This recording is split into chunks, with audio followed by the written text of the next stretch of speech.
Naghihintay ng pag-asa na sana ay iyong madama.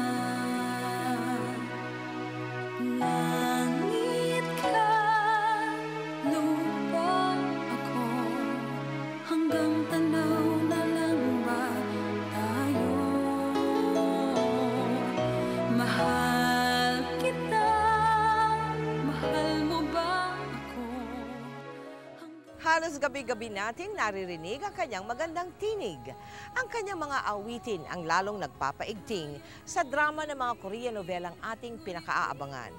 Magmula sa Endless Love 1 hanggang sa Stairway to Heaven, tinig niya ang nasa likod ng mga nakakaantig na theme songs nito.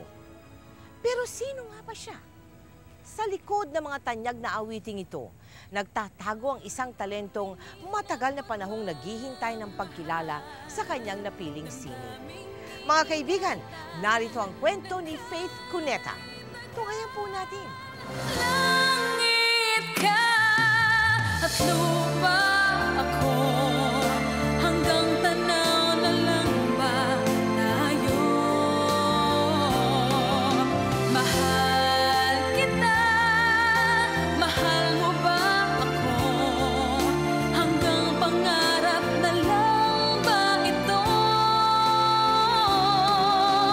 Kaya kong gawin, ngunit di kayang sabihin ang pag-ibig ko. Sana'y mapansin.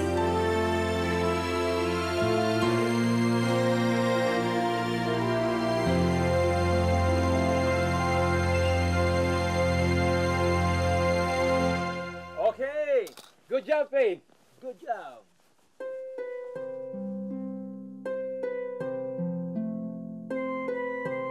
Valle Jennifer, Present po, ma'am. Reyes Sharina, Present po, ma'am. Cuneta Maria Carmela, Present po, ma'am. Cuneta? Kaano-ano mo si Sharon Cuneta? Tita ko po siya, ma'am. Tita mo? Opo. Paano mo naging tita? Pinsan po kasi siya ng daddy ko eh. Ah, ang swerte natin, oh. Ang swerte mo naman. May kamag-anak kang artista. Hingi mo naman akong autograph. Baka pwedeng manood ng mga show niya. Sharon yan kasi mama ko eh. Ah, Carmela, baka pwede mo namang imbitahan si Sharon sa intrams natin para umanta. Po? Para makakita naman kami ng artista. Ma'am, titignan ko po pero hindi po ako sigurado eh. O sige, ha?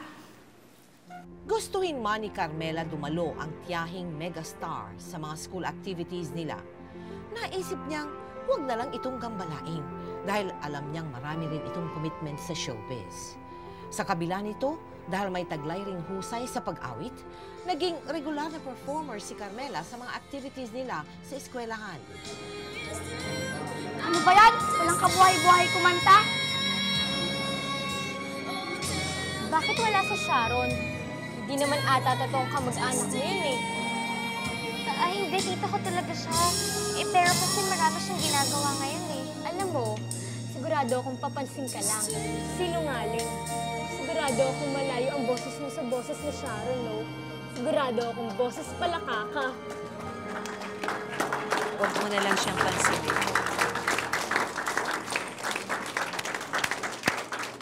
Ang susunod po, palakpakan po natin from Section St. Angelo, Maria Carmela Ayat Cuneta.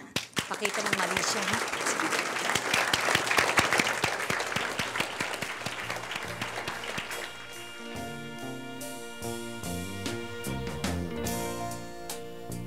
Araw-araw, kati-kati ay naghihintay.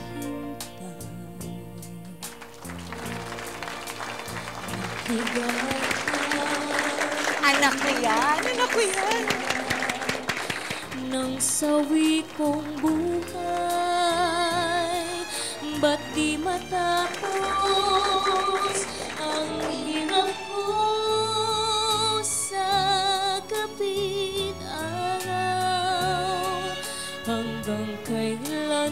matitiis ang luhang kay pait sa puso kong sakit. Ang araw puti-puti ay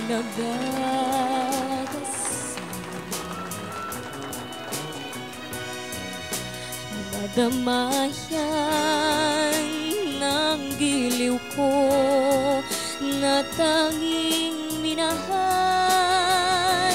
pagkat ligaya na ng buhay ko makapiling ka lamang. Gabi't araw sa'yo'y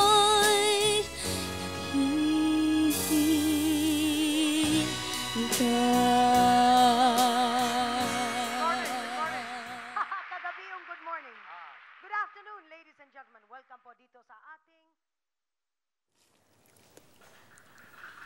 Basta ako, dun ako sa dating kampiyon. Malamig kasi sa pandinig yung boses niya eh. Diba? Basta hintayin natin yung announcement ni Bert Tawa. Sino kayang mananalo? Pinitin pa oh. Ayet, may audition dyan sa tanghalan ng kampiyon. Junior version daw. Baka gusto mo sumali. Ako? Teka, anak. Bakit nga ba hindi? Kayang-kaya mo ah. Huwag mo nang isipin. Sumali ka na. Anak yata kita. Kaya magaling ka. Naku! Totoo naman magaling ang mga anak natin ah. Why not? No harm in trying, di ba? At dahil na rin sa suporta ng pamilya, natuloy si Carmela sa pagsali sa tanghalan ng kampiyon. At sa pagkakataong ito niya, uumpisahang abutin ang pangarap na maging isang magaling na mang-aawit. Damayan ng giliw ko na tanging minahal, pagkat ligaya na ng buhay ko makapiling ka lamang. Gabi't araw sa'yo'y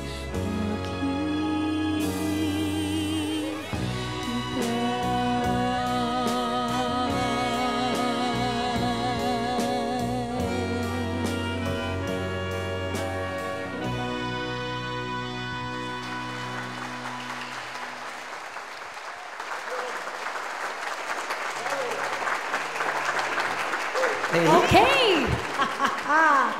Ang gagaling! Oo nga. Napakaganda mo talaga. Ako? Oo. Buti naman at napansin mo ako. Abay, parang may kulang. Ano?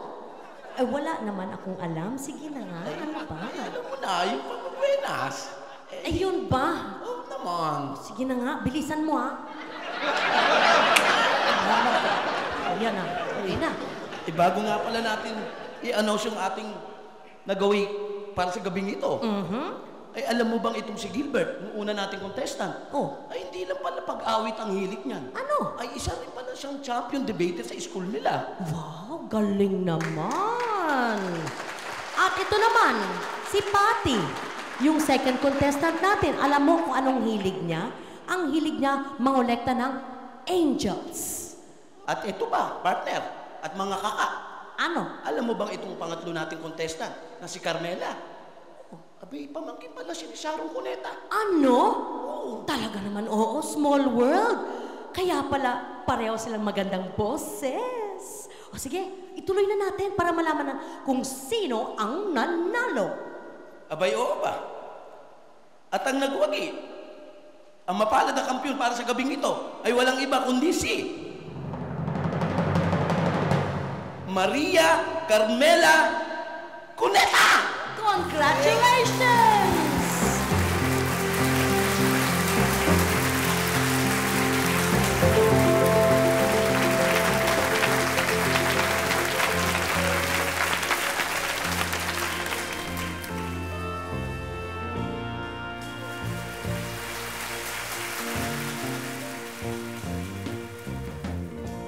Unang gabi pa lang ng pagsali ni Carmela sa tanghalan ng kampiyon ay nanalo agad siya ng first place. Ngunit hindi doon natapos ang lahat. Dala ng determinasyong abutin ang pangarap. Lalong pinagbuti ni Carmela ang sarili at hinasa ng gusto ang kanyang talento sa pagkanta. Kaya mula sa weekly winner, inabot ni Carmela ang grand finals ng tanghalan ng kampiyon.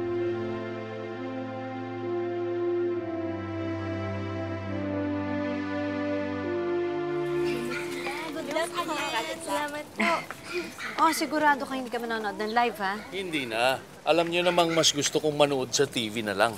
Oo nga, sa tuwing may performance ng si Ayet, si Daddy ang laging natatense. Okay lang yan, Dad. Basta, Dad, pag-pray mo ko, ha? Siyempre naman, anak. Ayet, good luck ha. Finals lang yun, di ba? Panonoorin ka namin pati. Buong campus manonood sa'yo. Salamat po. Panalo ka na, sigurado yan, Ayet. Itataga namin yan talaga sa bato. O, tama yan, tama na yan. Masyadong ma-pressure na itong anak ko. Hindi naman, ho. Sigurado naman ho kami na si Ayet na talaga yung susunod na papalakpakan ng mga tao, di ba? Oo nga. Sa susunod, magkakaroon ka na ng maraming album. Tapos mag-guest ka na sa GMA Super Show. Magpapa-autograph sa'yo ang buong Pilipinas. Ako, maraming salamat po. Aalis na kami. Baka malate kami sa studio. Sige na, sige na. Sige, bye-bye. Okay. Okay.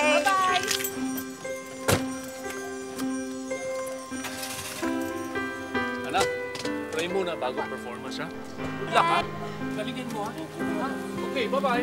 Bye-bye!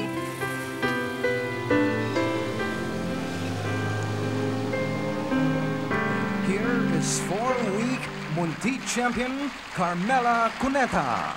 Tell me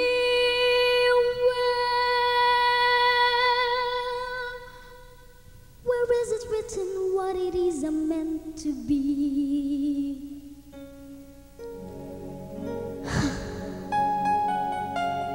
I don't know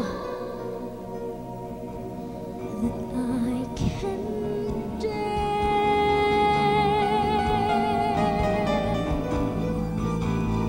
The less I know, each time I turn, Papa, I have a voice now. It's your page I turn, Papa, I have a choice now. It's my life, and only me. The more I have to go. What's wrong with what you know? If you can fly that song, with all there is, why settle for just a piece of sky?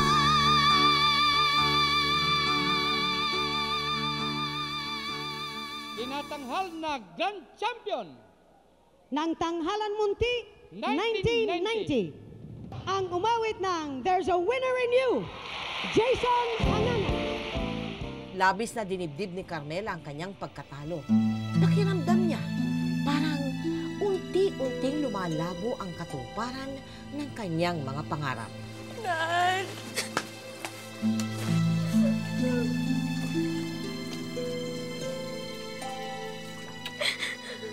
Okay lang yan.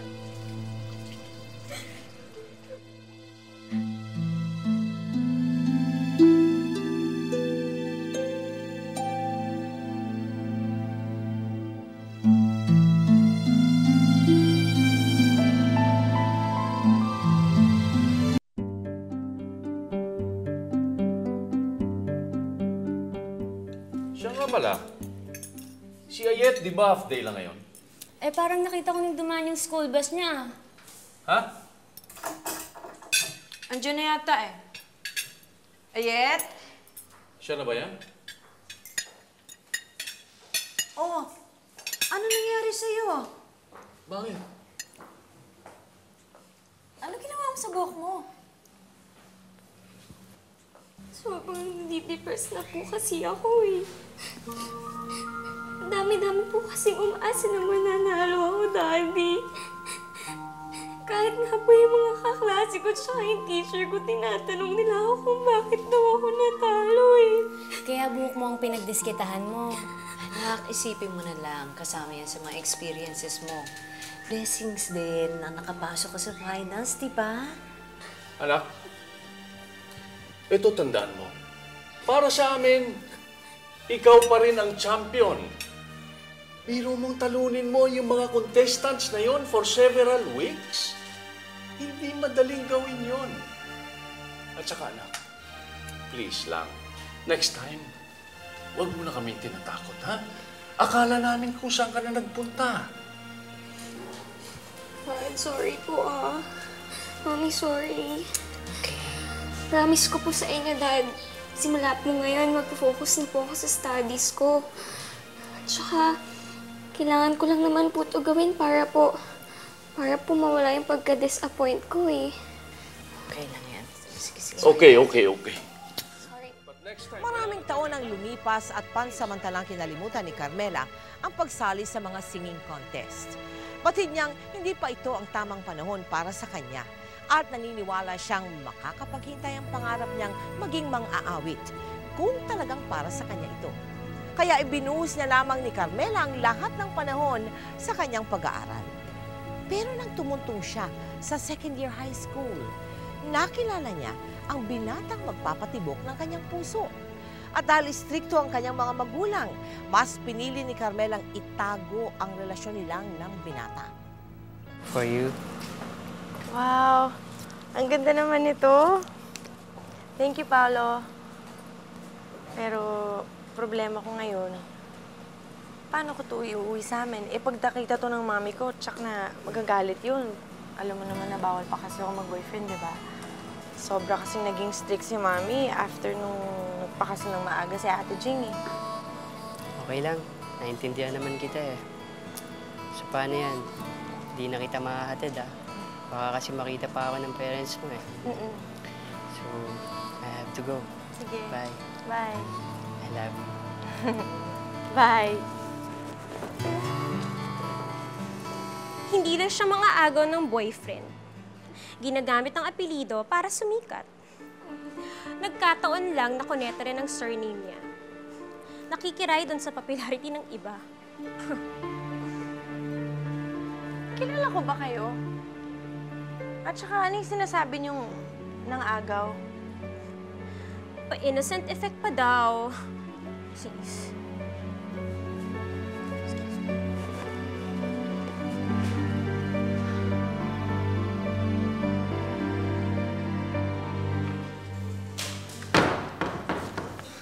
Oh, Mami.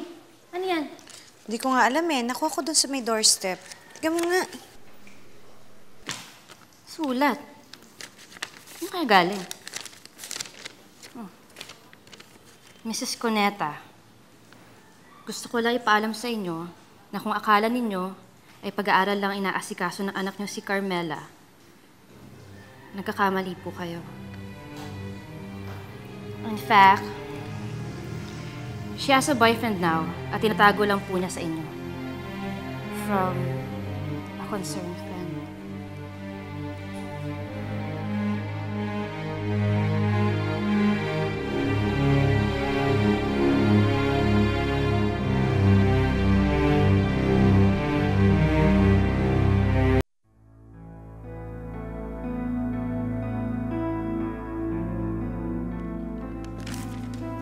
Kanino galing yan? Wala naman nakalagay. Hindi yan ang tanong. Ang tanong kung totoong nakalagay dyan sa sulat. Ano, Ayet? May boyfriend ka ba? Hindi ba pinagbabawal namin ng daddy mo na mag-boyfriend ka? Hindi po totoo to. Mami, wala po akong boyfriend. Wala pa po sa isip ko yung pagbo-boyfriend. Mami, nakita niyo bang may dumalaw sa akin dito? Di ba po wala naman? Wala po sa isip ko yan, Mami. As in, wala po talaga akong boyfriend. Matapos mabasa ang sulat, hindi maikakaila ng ina ni Carmela ang pag-aalala nito para sa anak. At lalo lamang pinaigting ang pag-aalalang ito nang makarating sa kanya ang mga chismis na totoong may nobyo na nga ang anak. Isang paratang na mariin namang itinanggi ng dalaga. Naku, tita, wala pa hong boyfriend si Ayet. Puro studies nga lang po inaatupag niya eh. Tita, sige po, una na po kami kasi kailangan po namin mag-research eh. Sige, salamat ha. Sige po. Sige po. Hi, Tita. May tinatanong po kayo? Oo sana eh. Kasi may nababalitaan ako na may boyfriend na raw si Ayet. Gusto ko lang i-confirm kung totoo ito. Actually, Tita, ayaw ko sanang i-booking si Ayet. Pero naawa po ako sa inyo. Imagine kayo yung mommy pero hindi ninyo alam yung totoo. Totoong ano? Totoong meron siyang boyfriend. Madalas nga nagbibisita dito yung guy eh. Tsaka, lagi ko sila nakikita dun sa may puno, palihim na nag-uusap. Sa kabila ng nangyari, hindi pa rin inamin ni Carmela na totoong nobyo niya si Paulo. Bagamat alam niyang wala silang ginagawang masama, nagpasya siyang itago pa rin ito sa kanyang mga magulang. Dala marahil ng takot na baka paghiwalayin sila kapag nalaman ang katotohanang may relasyon sila. Ngunit makalipas ang 2 taong pakikipagrelasyon ng palihim, nauwi rin sa hiwalayan ang pagsasama nila ni Paulo. Samantala, taong 1997, nang manalo ng 2nd place si Carmela sa Metro Pop Star Search ng GMA7. Dito niya naramdaman na dumating na ang tamang panahon para muling ipaglaban ang naudlot na pangarap. That's the reason why. That's the reason why.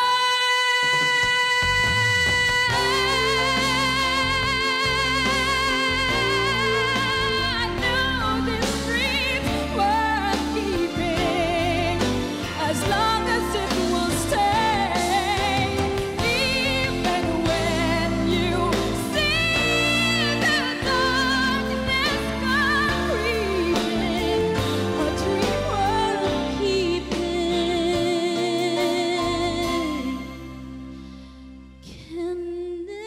Sabay ng pagkanta ay pinagpatuloy ni Carmela ang kanyang pag-aaral.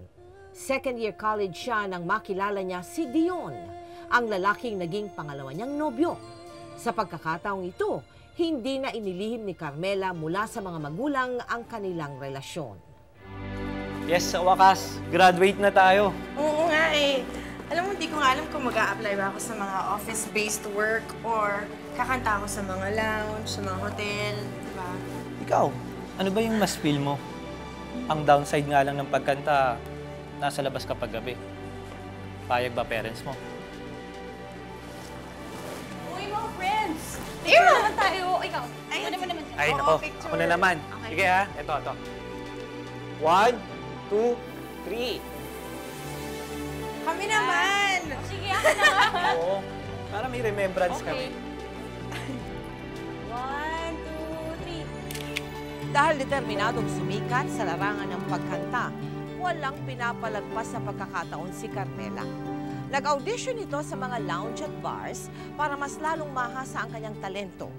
Liban sa alam niyang makakadagdag ito ng exposure sa kanya.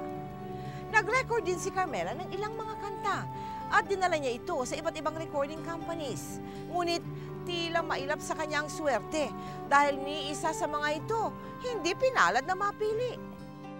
Taong 1999 nang mag-audition siya sa New World Hotel kung saan siya nabigyan ng pagkakataong kumanta ng 3 beses isang linggo. Marahil, maliit na oportunidad, ngunit malaking bagay na para sa kanya na nag-uumpisa pa lamang. Masakit sa akin ang iwan mo, lalo na nang malaman ko walang dahilan ang iyong paglayo. Bakit nabago?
pala eh.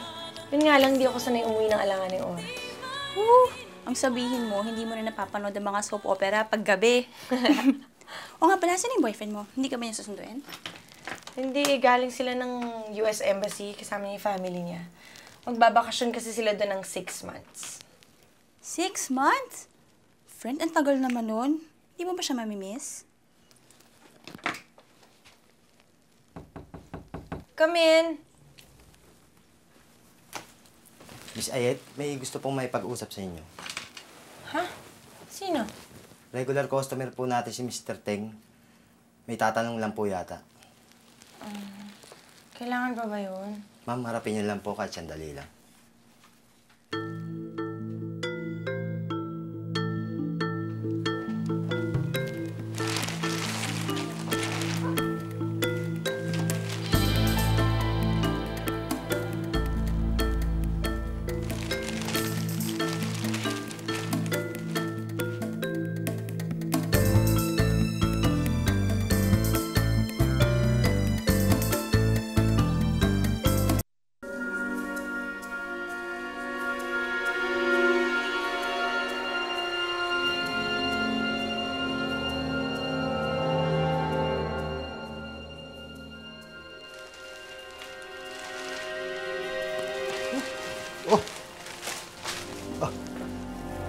Hello, friend. My name is Mr. Tang. You're very good singer. May I invite you to our private function? Thank you po, sir. Pero para saan po to and kailan po yan? I pick you up Friday para ikaw hindi ligaw. Akin dala ikaw sa function. Pero huwag ikaw bigla kasi ito function, 4 lang tayo.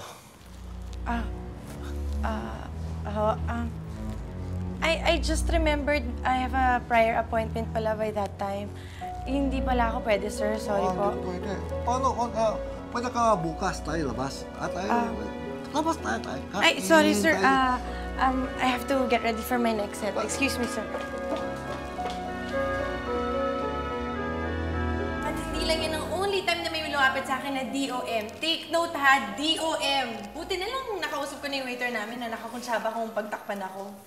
In fairness, inaalagaan naman nila yung mga talents nila. Smart girl, anak. Buti hindi ka pumapayag. At kahit sabihin nila, ha, na bayaran ka na malaki, huwag kang pumayag, anak, ha? Eh, di po talaga ako papayag. Wise tong bunso mo. Ako na lang.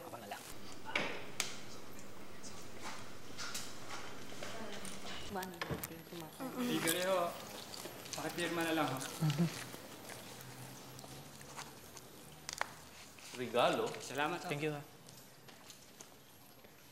Oh, may package tayo. Kanina daw galing.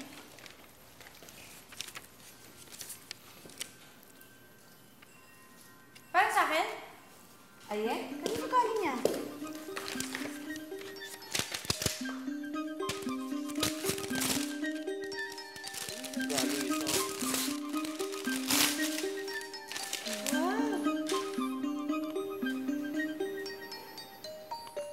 Pero kanino galing? At saka, paano nalaman ko saan ako nakatira?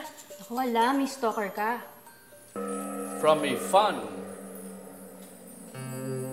Sa trabahong pinasok ni Carmela, hindi maiiwasan ang mga tagahangang pilit susubukin ang tatag ng iyong prinsipyo. Samantala sa gitna na nag-uumpisang karir ni Carmela, lumipad naman papuntang Amerika ang nobyong si Dion. At makaraan ng 6 na buwan, unti-unti na ring nagkalayo ang kanilang loob hanggang sa tuluyan silang magkahiwalay. Labis na dinamdam ni Carmela ang pangyayaring ito. Pero dahil ayaw niyang lamunin siya ng lungkot at sama ng loob, itinuuna lamang niya ang lahat ng panahon sa kanyang karir. Uy, Jimrod, ang ganda ng hagod mo dun sa last song natin, ah. Ha? Thanks, ah.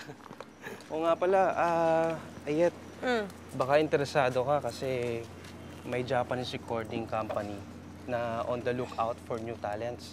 Di ba naghahanap pa ng bagong racket? Oo naman. Para saan daw? Anong project? Kakanta raw ng team song ng mga Korean novela na ipapalabas sa GMA. Eh di, if ever, ako na yung kakanta ng mga narinig sa mga soap opera. Samantalang ako yung fan ng soap. Sinabi mo. So text ko na lang sa exact address ng XIX Music. Pwede na mag-walk-in bukas. Dala ka na lang ng -1.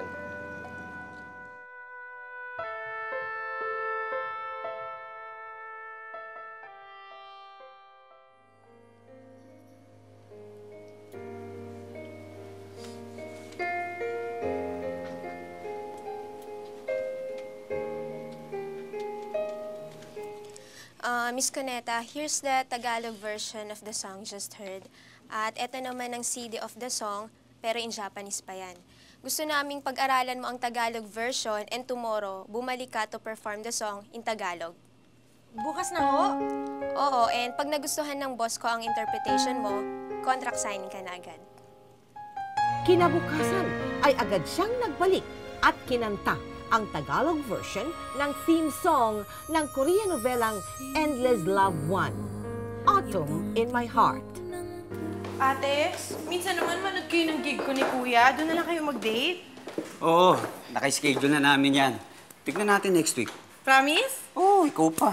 Yay! Imaginein mo, yung mga pinapanood kong soap opera ngayon kapatid ko ng soundtrack artist. Proud sister ata ito. Ay, sis talaga ate ko. Love your own ka masyado. Ay, sige, muna na akong papagas pa ako. Ingat! Jay! Ayat ang daddy mo! Bakit? Dala natin si Daddy sa ospital. Nahihirapan siyang huminga. Inatake yata sa puso. Okay, dadali ko na yung kotse.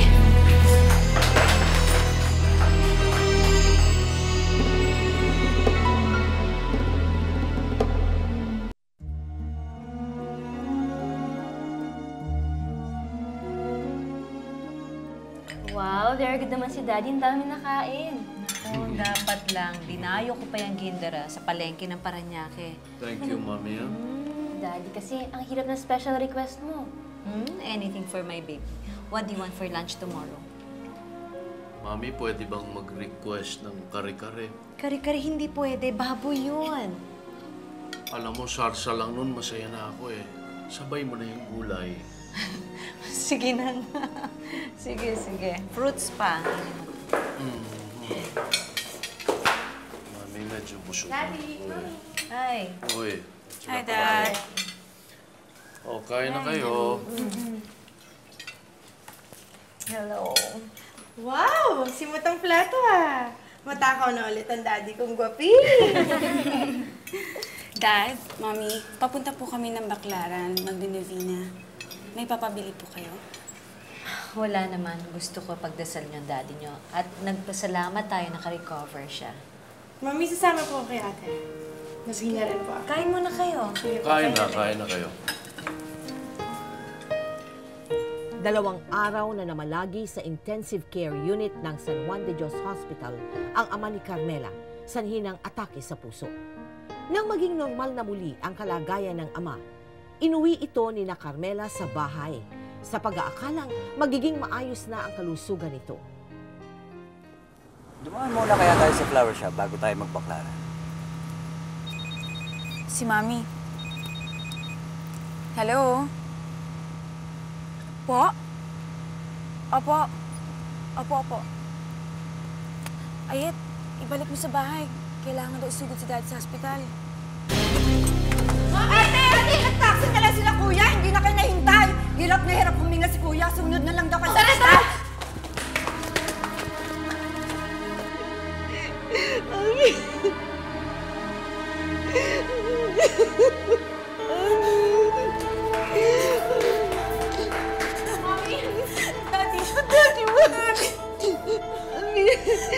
Alvin, lumaban ka! Alvin, lumaban ka! Daddy! Daddy! Alvin! Alvin!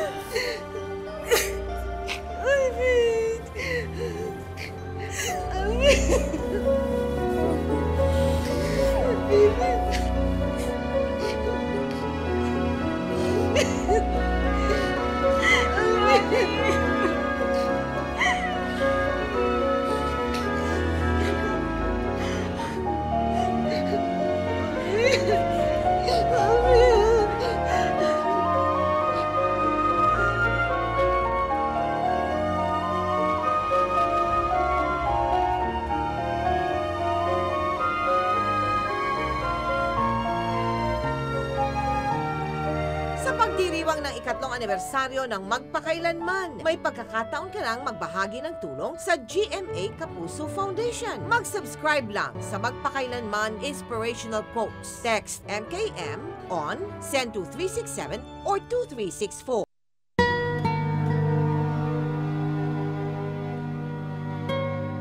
Isang linggo pagkatapos lumabas ng ospital ang ama ni Carmela, muli itong inatake sa puso at na-comatose. Inaabot ng 50,000 piso kada araw ang gastos ng pamilya ni Carmela, matustusan lang ang pangangailangan ng ama. Kaya kahit masakit para sa kanya, naiwan sa ospital ang amang may sakit, mas pinili niyang magtrabaho para patuloy na makatulong sa pamilya.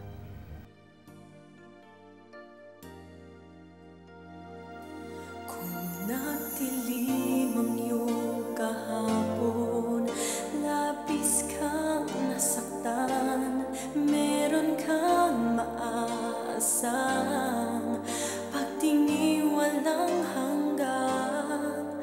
Alisin ang alinlangan, iwaglit ang pangamba, at sa Diyos lubos na magtiwala ka. Ang lahat ng iyong dalangin ay may mararating sa taimtim na dalangin. Ang hiling mo'y titinggin, sa Kanya ay magtiwala at huwag manghinawa. Humingi sa Diyos ng Kanyang awa, siya'y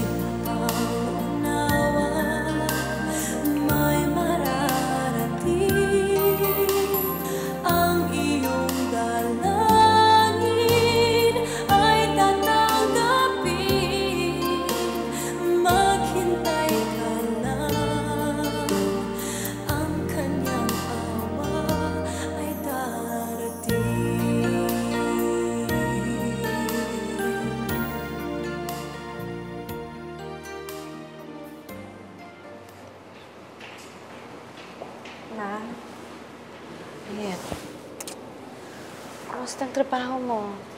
Okay naman po. Sumweldo po ako tonight. Ayat, salamat, ha? Mami, gusto niyo hatid ko po kayo sa bahay?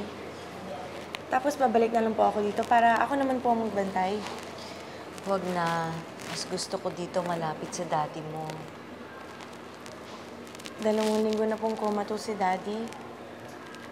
2 linggo na rin po kayong walang pahinga at saka tulog. Miss Cuneta, nagkamalay na po, sir. Ha? Pwede ba kami pumasok ng anak ko? Sige na, nurse. Please lang. Actually, bawal lang sabay-sabay na bisita. Pero, sige, basta wag lang po kayo magtatagal, ha? Sige, salamat, ha? Samahan ko na po kayo.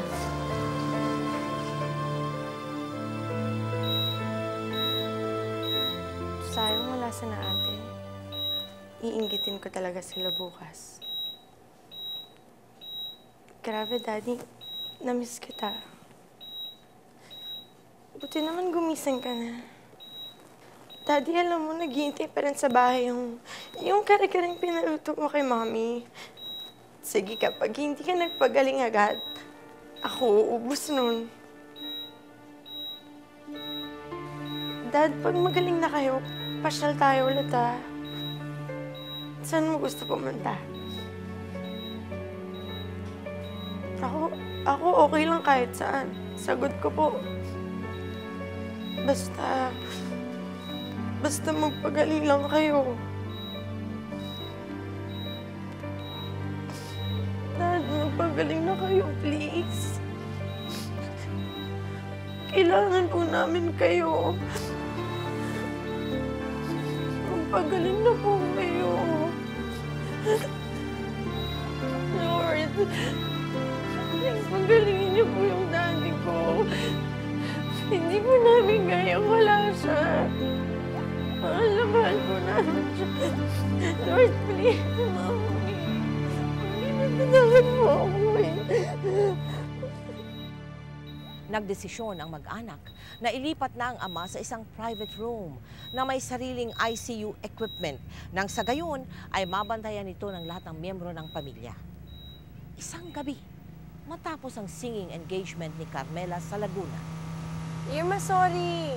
Nagnap pa kasi ako sa bahay dahil toka nga kami ni ate sa pagbantay ngayon sa ospital. Papunta na ako. Oo. O si Mami nga iniwan na muna namin sa bahay para makapagpahinga naman. Sige. O drop by ka kung pwede ka. O sige, bye.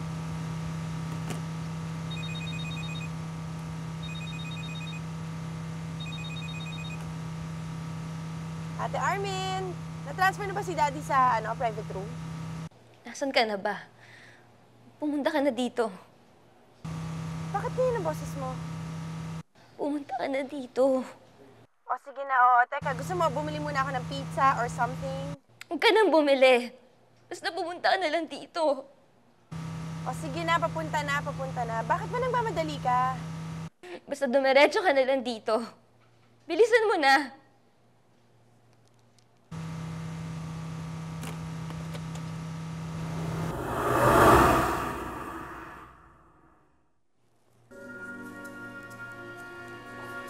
Miss, asan ang daddy ko? Ano pong pangalan ng pasyente? Alvin Cuneta. Asan siya? Alvin Cuneta? I'm so sorry po. Bagong duty lang po kasi ako dito eh. Pakitanang na lang po sa nurses station.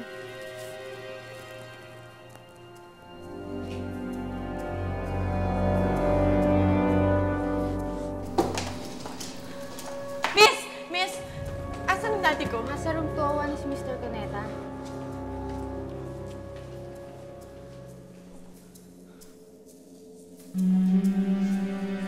Ate, bakit? Bakit?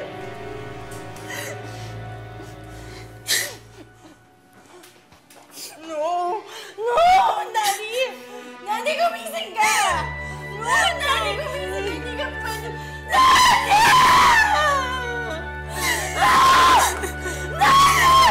Daddy, gumising ka! Daddy, hindi ka pwede pumatay!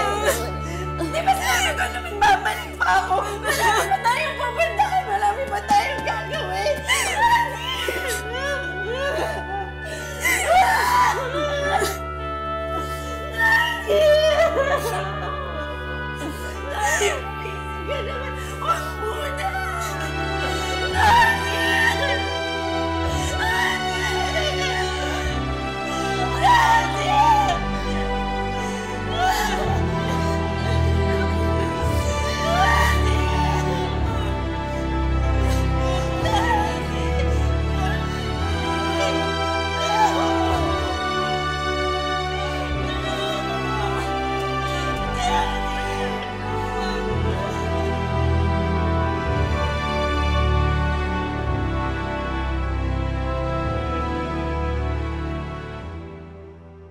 Sa pagdiriwang ng ikatlong anibersaryo ng Magpakailanman, may pagkakataon ka lang magbahagi ng tulong sa GMA Kapuso Foundation. Mag-subscribe lang sa Magpakailanman Inspirational Quotes. Text MKM on send to 367 or 2364.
Sa pagpanaw ng ama, tila kasamang inilibing ang pangarap ni Carmela na maging magaling at sikat na mga awit.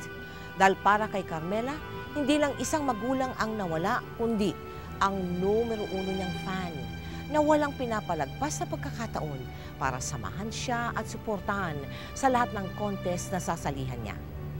Pero para sa alaala ng ama, pinilit pa rin ni Carmela na lalong magpursigi para abutin ang pinapangarap na tagumpay at kasikatan. Ipinagpatuloy niya ang pagpaperform sa mga lounge kung saan niya nakilala ang kanyang manager na si Jacob Fernandez. Hi, Kea! Hi! Hi! O, ano, Kasi- Jacob? May good news ka daw. Well, first things first, ha?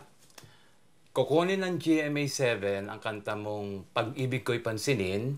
Gagawin daw nila isang theme song sa mga Korean novela nila. Wow! Talaga? Yeah. Secondly, pumayag na rin ang XAX Music para baguhin ang pangalan mong Carmela Cuneta. Sabi ko kasi sa kanila, kinausap ko sila, pangmanang masyado yung Carmela para tuloy sa kumbento, tuloy mo sa pangalan mo.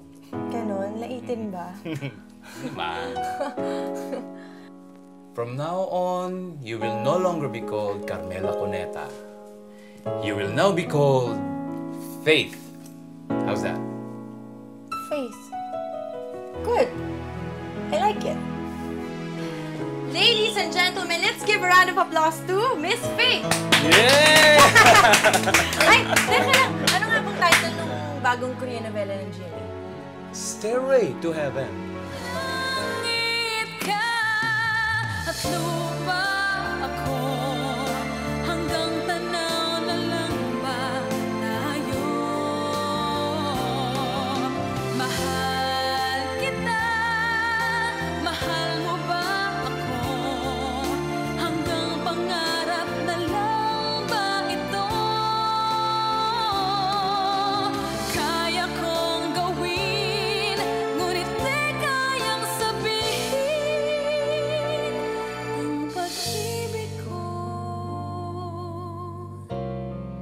sana'y mapansin.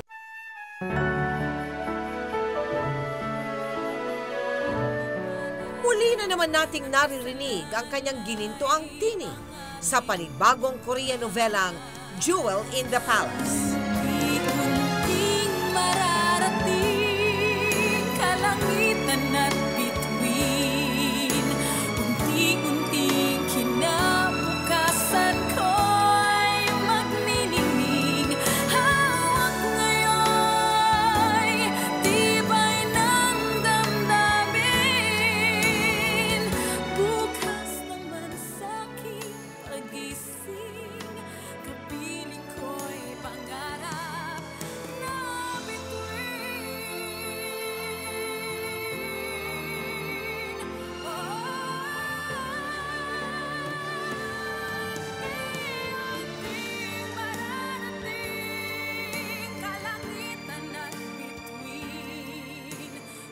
Number 1 ang kanta mo ngayon. Naku, congratulations, anak. Thank you po. At sabi ng mga kaibigan ko, ang ganda na ng pagkakanta mo sa song. Talaga, ate? Ay, I'm sure kung nandito ang daddy mo, proud na proud yun sa'yo. Mami, dinededicate ko naman to sa inyong lahat eh. Dahil wala na akong gustong ibang ipagmalaki kundi ang very close at ang very supportive natin na family.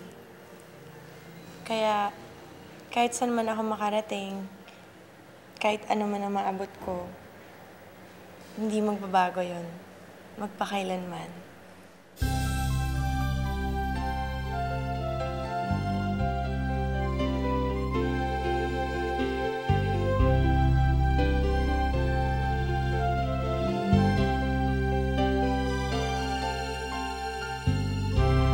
Parang ang dami mong pinagdaanan, ano ha? Para mapansin ang talento mo. Ano yung pinakamalungkot na umuwi ka ng luhaan, hindi na naman ako nanalo? Alin doon? Siguro po yung nag-join ako ng bagong kampiyon. Medyo bata pa po ako noon eh. I was 12 years old. Ay, sus, bata-bata pa. Yeah, so, natalo po ako. As in, wala akong place nung grand final. So, parang feeling ko nabigo ko yung mga puso ng family and friends ko. Parang gano'n. Ibig mo sabihin, ganun ka bata, gusto mo nang maging singer? Opo, bata. As in, mga 7 years old pa lang po ako. Talagang gusto ko, kanta na ako ng kanta. At this point, you think naabot mo na yung gusto mong maabot? Hindi pa naman, but Hindi I'm pa really rin, happy with where I am right now. Paano nag-umpisa yun na kinuha ka for telenovela? Well, actually po, nagkaroon talaga ng audition. So, when I audition, nagustuhan naman po agad ako ng producer. So, nag-endless love ako. But, kilala po yung kanta ko noon nung time na yon, pero ako hindi. Until I got this Stairway to Heaven. Meron ka bang favorite dyan sa mga ginawa mong ano? Ang favorite ko po yung nag-hit, yung Endless Love 2, which is Di Ko Na Kaya. And yung Stairway to Heaven po. Yung tinig naman. Sige. Endless Love 2 po ito Okay. Di ko kailangan ng kayamanan, puso mo ang tangi kong inaasam. Hindi ko kayang ikaw ay malayo, mawalay ka sa piling ko. Stairway to Heaven. Langit ka at lupa ako, hanggang tanaw na lang ba tayo? Mahal kita, mahal mo ba ako? Hanggang pangarap na lang ba ito? Kaya kong gawin, ngunit di kayang sabihin. Ang pag-ibig ko sana'y mapansin. Thank you, Faith. Thank you very much. Pero napakaganda ng pangalan mo, Carmela. Bakit Faith ang iyong gamit at hindi yung pangalan nating Carmela? Nga po. Well, siguro po I was... Ba't hindi Carmela? Nung ginamit ko siya nung Endless Love, nothing happened to me. Parang they just know the song. When we change it to Faith, parang medyo may recall po siguro talaga. Kasi one syllable lang, parang ganun. And it was really doing good, actually. Ang apelido mo kasi is Cuneta. Pinsan mo si Shawan. Tita. Yung ba ay nakatulong sa'yo? The advantage is, parang feeling sikat ako, especially nung bata pa ako na I'm a Cuneta. Siyempre, everybody's looking up to the megastar, Tita Sharon, and the mayor. Parang, uy, kamag-anak ko yan. But the disadvantage is, close kayo or parang nagkikita kayo, hindi po kasi kami ganun ka-close. Kaya yun yung feeling kong naging disadvantage sa akin kasi parang hinahanap nila sa akin. Parang hindi ko naman maibigay. Parang ganun po. Ano ang gusto mong marating in your career as a singer? Actually, I'm looking up to my tita and Regine Velasquez. The ones on top. Gusto ko rin magkaroon ng major concert na ang dami-daming manonood. Ganong kalalim ang sakit noon nung nawala ang father mo? For me, parang I can say he's the best dad kasi he's been very supportive of all of us and he can provide naman all our needs. Until the time came na parang nakita ko siya sa hospital, parang wala na talaga, parang wala na siya masabi, wala na, parang yun yung pinakamasakit sa akin. But when he died, medyo maluwag sa akin na tinanggap ko rather than seeing him like that. Minsan meron akong naiisip na parang sana, Lord, parang kung wala rin lang, kunin nyo na lang. Kasi kaysa nakikita mo maghihirap, Sino nang inspirasyon mo? Well, until now po siya pa rin. And the whole family, of course. Deep in my heart, I know na masayang-masaya siya kung ano man po yung narating ko ngayon. You have a college degree. Yeah. Wala ka ng intensyon to go into a profession na gamit mo yung iyong college degree. This is really what I love. Parang it's easier for me to sing and at the same time, I'm enjoying. Yung mga aspiring, anong advice mo ibibigay mo sa kanila? Well, sa akin lang po, keep dreaming and believing in yourself. Have faith in yourself. Faith, thank you very, very much, ha? At pinahintulutan mo gamitin namin ang iyong Siyempre po, thank you din po sa GMA, sa inyo po, Tita Mel, and sa Magpakailanman. Thank you. And also po, I'd like to thank lahat po ng sumusuporta sa akin, yung mga fans, yung relatives ko, yung family ko, and siyempre po yung nag-discover sa akin, being Faith, my manager, Mr. Jacob Fernandez. Thank you very much. Thank you very much, Faith, and good luck. Para sa kagaya ni Carmela, na mas kilala na ngayon sa pangalang Faith, hindi naging madali ang daan para sa katuparan ng kanyang mga pangarap. Higit sa puhunang talento sa pag-awit, kumpiyansa sa sarili at ang pagmamahal ng kanyang mga mahal sa buhay, ang tunay niyang naging sandigan sa mga oras na halos gusto na niyang sumuko. Ako po si Mel Tiangco at ito ang kwento ng bawat isa sa atin. Ngayon, bukas at magpakailanman. Sa sulok ng langit, kung